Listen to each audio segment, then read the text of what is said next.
नमस्कार दोस्तों, हम जो इतिहास के कुछ ऑब्जेक्टिव प्रश्न का 300 वाली सीरीज चला रहे हैं उसका जो हमने 50 तक पिछली वीडियो में कंप्लीट कर लिया था और 51 से आज क्वेश्चन हमको देखना है। तो इस वीडियो में हम मध्यकालीन इतिहास के बारे में पढ़ेंगे। इसमें लगभग दिल्ली सल्तनत और मुगल अंपायर तक कवर कर लेंगे। तो 51वां जो क्वेश्चन है वह है दिल्ली सल्तनत की स्थापना किसने की। दिल्ली सल्तनत की स्थापना किसने की? तो दिल्ली सल्तनत की स्थापना कौन किए थे?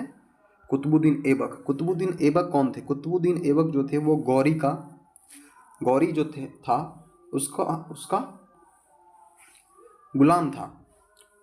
52 है कि कुतुब मीनार का निर्माण किसने शुरू करवाया? तो कुतुब मीनार का निर्माण जो है कुतुबुद्दीन ऐबक ने शुरू करवाया और बाद में उसको कुतुब मीनार का जो निर्माण था उसको पूरा इल्तुतमिश ने किया।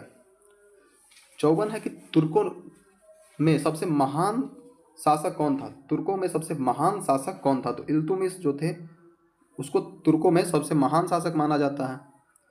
दिल्ली सल्तनत का वास्तविक संस्थापक भी इल्तुतमिश को माना गया है। अगला है 55 में है कि 1000 दिनार देने वाले शासक कौन थे? तो इल्तुतमिश। इल्तुतमिश 1000 दिनार देने वाले थे शासक थे। 56 है कि खिलजी वंश का संस्थापक। तो जलालुद्दीन खिलजी जो था वो खिलजी वंश का संस्थापक था। और अलाउद्दीन खिलजी ने जलालुद्दीन खिलजी का हत्या कर दिया था। अलाउद्दीन खिलजी का भतीजा, मतलब अलाउद्दीन खिलजी जो थे वो भतीजा था जलालुद्दीन खिलजी का। 57 है कि अलाउद्दीन खिलजी ने खिलजी की प्रमुख जीत कौन सी है? तो अलाउद्दीन खिलजी की प्रमुख जीत चित्तौड़ है। अगला है 58 में इलियट और डाउसन की पुस्तक कौन सी है? इलियट और डाउसन की पुस्तक कौन सी है? तो इतिहास ए हिंद जो है इलियट और डाउसन की पुस्तक है। 59 में तुगलक वंश की स्थापना किसने की? तो गयासुद्दीन तुगलक जो था वो तुगलक वंश की स्थापना की। 60 है कि मोहम्मद बिन तुगलक की राजधानी, तो दिल्ली से दौलताबाद ट्रांसफर किया था मोहम्मद बिन तुगलक ने, अपना राजधानी दिल्ली से दौलताबाद किया था। 61 है इब्न तूता किसके समय भारत आया? तो मोहम्मद बिन तुगलक के समय इब्न तूता भारत आया था। 62 है कि सैयद वंश का संस्थापक कौन था? तो सैयद वंश का संस्थापक खिज्र खान था। 63 लोदी वंश का अंतिम शासक कौन था? तो लोदी वंश का अंतिम शासक कौन था? इब्राहिम लोदी जो था वो लोदी वंश का अंतिम शासक था। 64 है कि पानीपत का प्रथम युद्ध कब हुआ? तो पानीपत का प्रथम युद्ध 26 में हुआ था, दूसरा 1556 में हुआ था और तीसरा 1761 में हुआ था। प्रथम युद्ध में किसकी हार हुई? तो इब्राहिम लोदी की हार हुई प्रथम युद्ध में। और जीता कौन था? तो बाबर की जीत हुई थी। पानीपत की प्रथम युद्ध में इब्राहिम लोदी की हार हुई और बाबर की जीत हुई। अगला है कि मुगल साम्राज्य का संस्थापक कौन था? तो मुगल साम्राज्य का संस्थापक जो था वो बाबर था। बाबर जो है मुगल साम्राज्य का संस्थापक था। 67 है बाबर की आत्मकथा कौन सी है?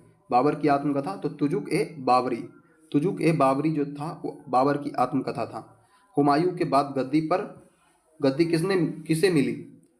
68 नंबर क्वेश्चन है, हुमायूं के बाद गद्दी किसे मिली? तो हुमायूं का बेटा जो था अकबर, उसको जो है हुमायूं के बाद गद्दी मिली।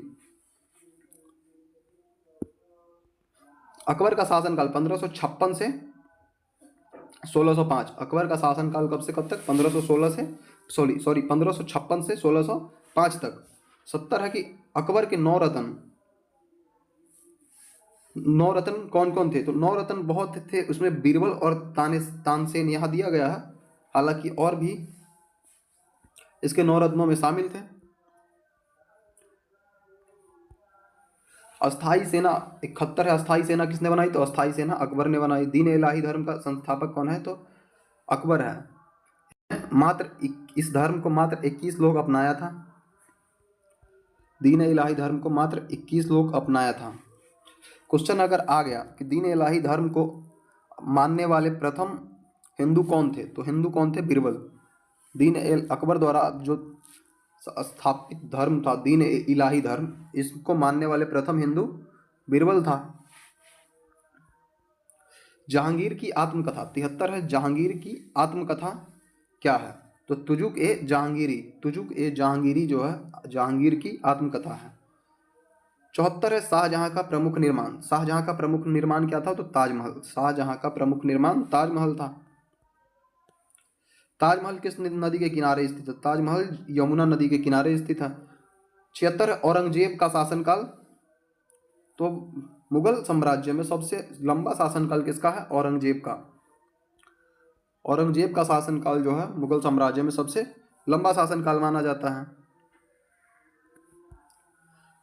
अच्छा, 77 है कि औरंगजेब की मृत्यु कब हुई? तो औरंगजेब की मृत्यु जो है वो 1707 में हुई थी। 78 है मराठा साम्राज्य का संस्थापक कौन था? तो मराठा साम्राज्य का संस्थापक छत्रपति शिवाजी महाराज थे। 79 है कि शिवाजी को छत्रपति की उपाधि कब मिली? तो 1674 में शिवाजी को छत्रपति की उपाधि मिली। पेशवा का केंद्र कौन था? तो जब मराठा साम्राज्य धीरे धीरे टूटता गया तो उसमें पेशवा का केंद्र कौन था? पुणे।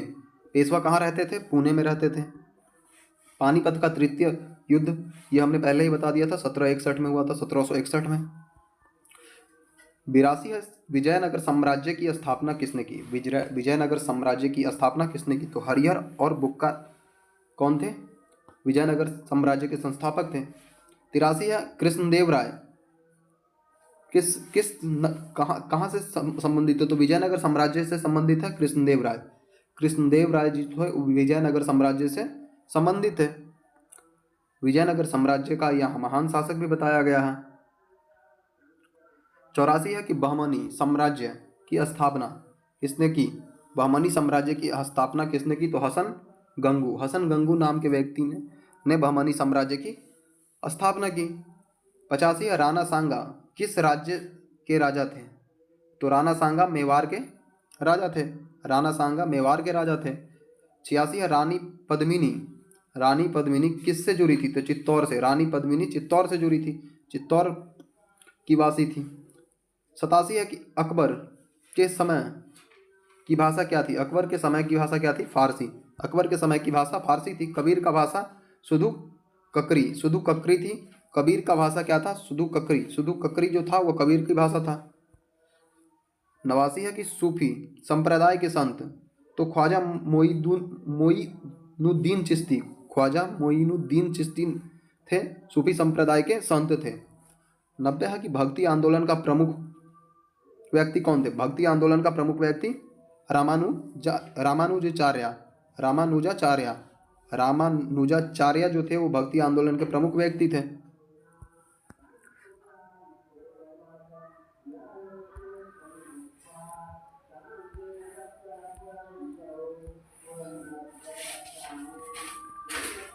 दोस्तों आज हमने जो है वो मेडलिव भारत, दोस्तों आज हमने जो है वो मध्य इतिहास का जो है लगभग 40 क्वेश्चन किए हैं।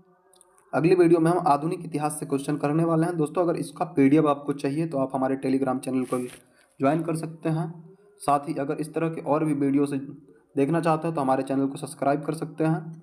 मिलते हैं अगली वीडियो में, तब तक के लिए धन्यवाद।